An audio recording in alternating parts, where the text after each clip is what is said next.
And whoop your ass, kill you. They'll kill you. Come in on you. What the hell you two guys whispering about? I know my daughter. She was a high one. She refused the order. Yeah, the detective told us that. Detective McCarty and Detective Stone. They told us that. And so it was too late for Chief Beck to get with them and corroborate the story. It was too late. And all these holes in the story, she was found hanging from the phone cord. Then the next week, the officer said she was lying in the middle of the floor, unresponsive. And that's a lie because we had too many people from Black Lives Matter got arrested and been in there, and no way, it's impossible to hang yourself from that phone cord. That's right. That part. They do it.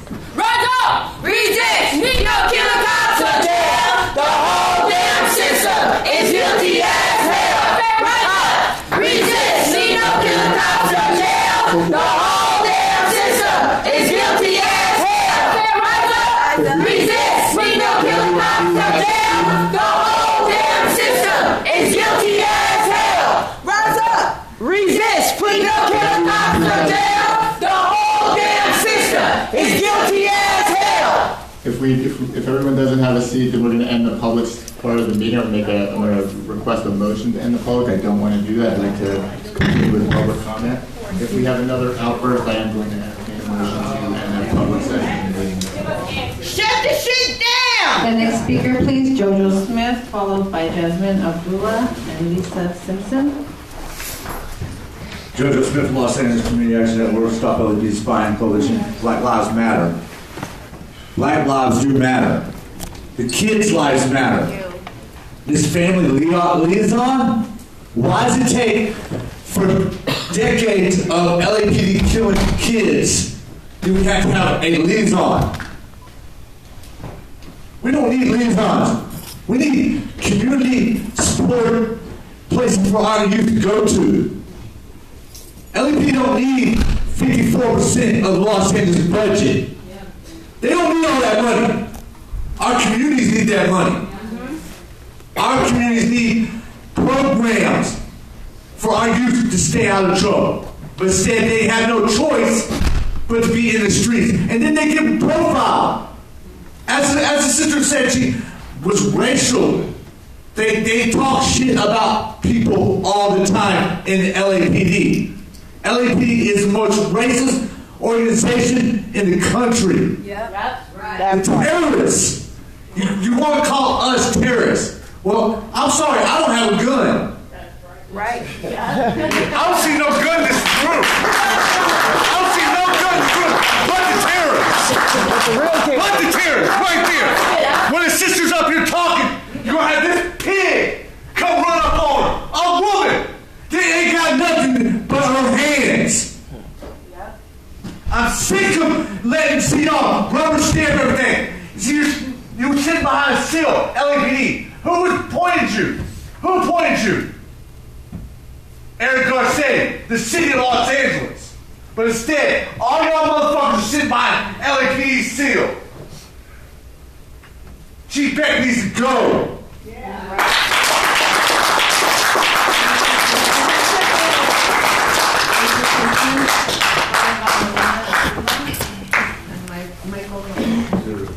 Serial killers.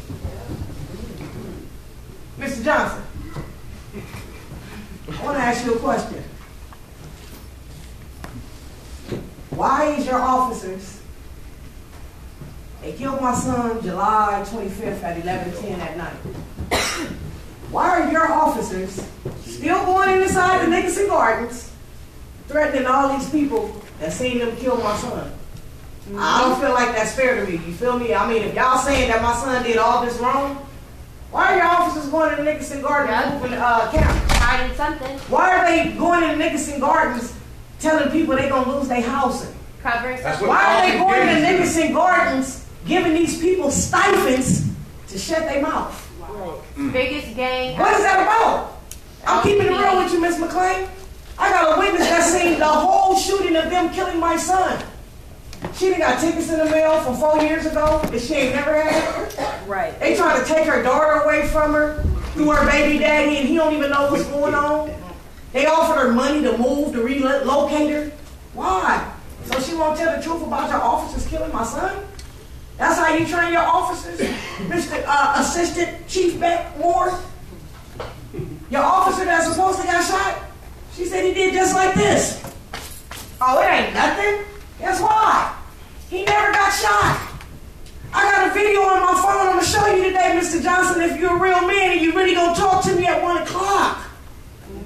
It's gunshots all on the video. Guess what your officers do? Act like it was nothing. They were just carrying on with their business. And they shooting. They on the film and say, officer down. Your officers never moved. You know why? Because it was a setup the whole time. They were doing the shooting. You had officers all around the perimeter of the Nickerson Gardens to kill my 18-year-old son that y'all say is 28 years old. My oldest son is 26. I'm trying to figure out how did my third born be older than my firstborn. And this is on y'all paperwork. This is what y'all gave me. It's sad. It's so sad because the games that y'all play, the jig is up. I know the game now. You feel me? You only can play the game so long with a stupid person, but I'm not dumb. I'm very intelligent. I'm a black woman with integrity. I keep telling y'all that. The first thing come out y'all mouth is, oh, Nickerson Gardens. I never lived there, sir. Not that I'm putting it down, but that's just not my character. You feel me? I look forward to talking to you right after the meeting. Yeah, I hope so. I hope you don't hide like the rest of them hide, and I hope you be there too, Ms. McClain, because you need to see this video too, so then you can tell me what's your opinion on how your officers hear that an officer is down and they never move. Whoa. And they'll jump for their own. And they never move, and they right there on the scene. They got the police already set up on the perimeter to kill my son. We need to go on to the next speaker. The next speaker ain't here, so I'm going to take her time. Oh, yeah, that's That true. part. That's true. Sorry. That's what I'm saying. But you don't want to hear what I got to say, but I got video footage to prove it. Oh, you sure he's going to be with me? Okay, I'm going to see. I'm going to see. Okay. Yeah, that part. Yeah. I don't need to have a seat. I can stand up. Speaker, Melinda Azurilla.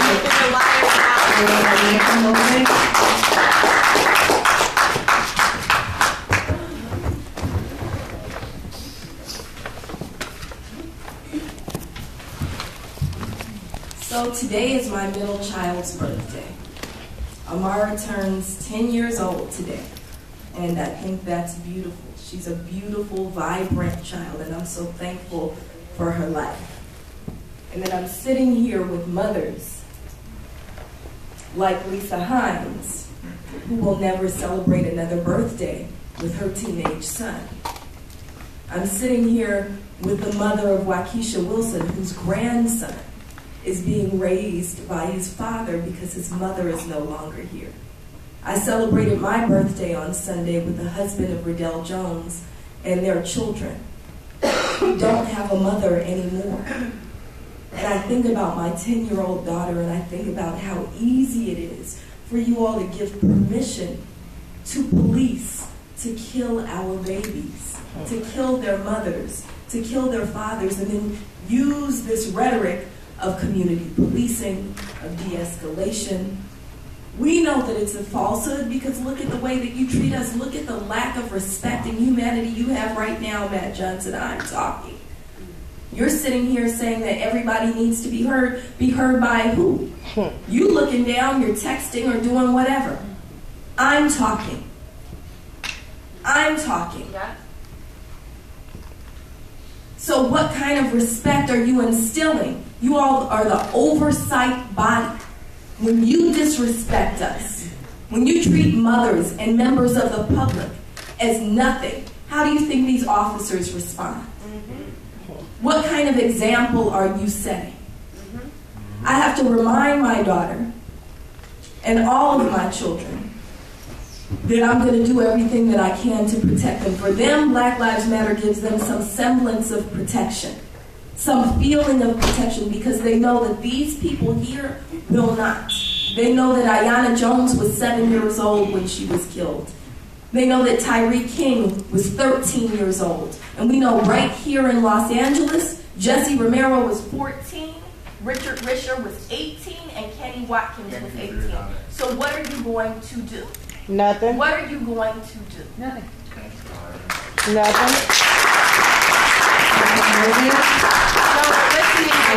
the time come up, right? Right, exactly. But you're listening. But you want me to kind of hurry up?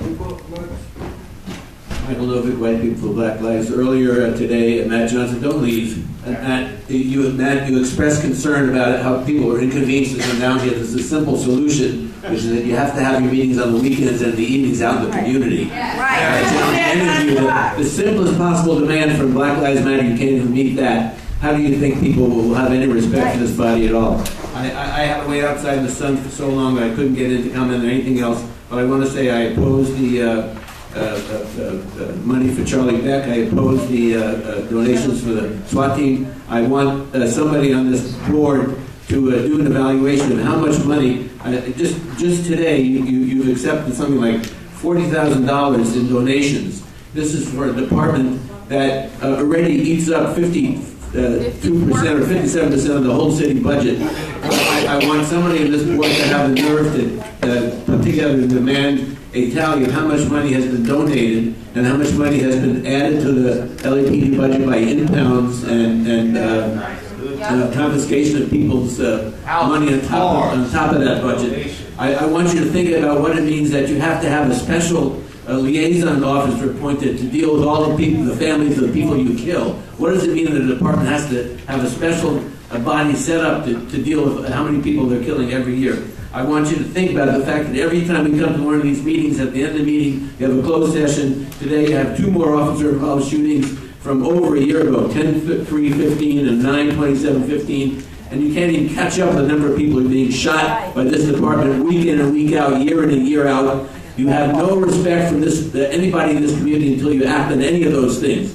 So somebody raise their hand and tell me they're going to reschedule these meetings so they're held out in the public, out in the community on a weekend, so people run out and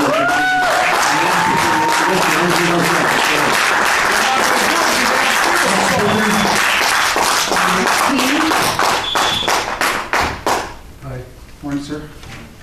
Gentlemen, ladies and gentlemen, I greatly appreciate opportunity.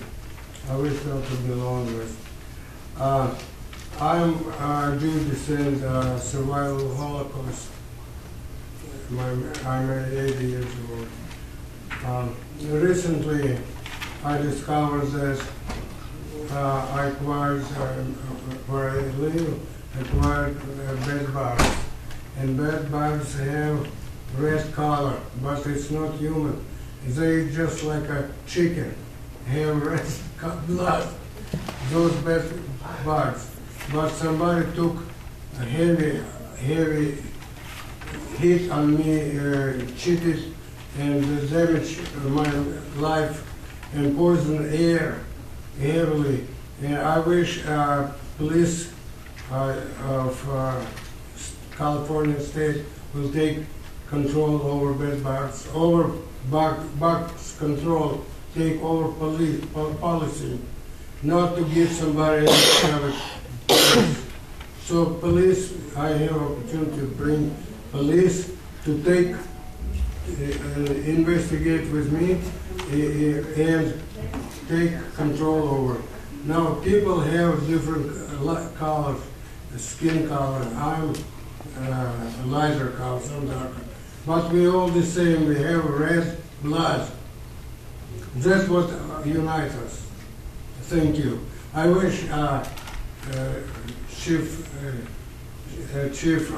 Charlie Beck will see me and help with other stuff. Thank you.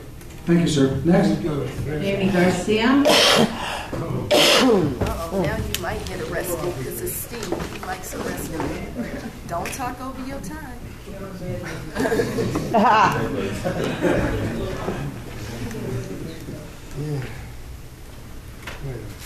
So, just going to get into it. So we have another officer-involved shooting or murder, Norma Angie Guzman.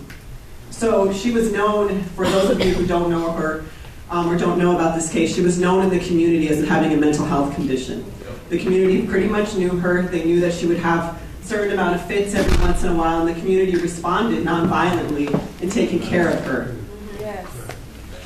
And then let's go back to some statistics now. So about 1/3 of 38 people that were shot by LAPD had a mental health condition. Yep. So let's let that sit and percolate a little bit now. So this morning on my drive in, I was listening to all the things that were going to happen today at the police commission, from the press conference to you guys ruling whether or not this shooting was in or out of policy. And they stated a fact that I didn't know. Norma Guzman was killed 10 seconds after police exited their vehicles. Wow. 1, 2, 3, 4, 5, 6, 7, 8, 9, 10. You're dead. 10 seconds and she was murdered. She was holding some type of knife, and the video was released because the family is suing as well, so there goes more city money. Right. She was walking. She wasn't running. She wasn't waving the knife. She was walking, and they executed her on the street in front of business stores, in front of other people. Right. So now we want to go back to this de-escalation policy, which seems, and this reasonable alternatives, this redeployment of the tactical situation in case there's violence. So apparently you are telling me that officers never knew how to do this. Right. That Because part. now we have to have a written policy on it. Huh. So it appears that officers had free range to shoot and kill whoever they wanted because they had no concept of what de-escalation is and no concept of redeployment into a better tactical situation to avoid violence. That